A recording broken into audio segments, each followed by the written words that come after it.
জিরে ফোড়ন দিয়ে দিচ্ছি। আর এই দেখো ভেন্ডি কেটে রেখেছি, ভেন্ডি আর আলু এই দিয়ে দিলাম। এটা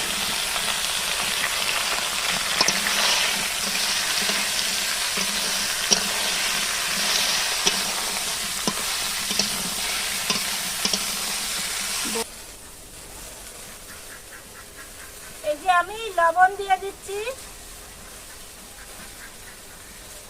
হলুদ দিয়ে দিচ্ছি।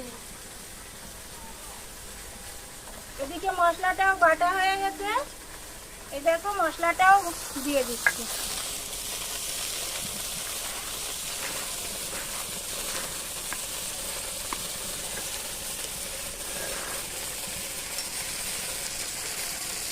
এই যে মশলাটাও দিয়ে দিচ্ছি। আর আমার গাছের থেকে কতগুলি কাঁঠাল নামিয়েছি আজকে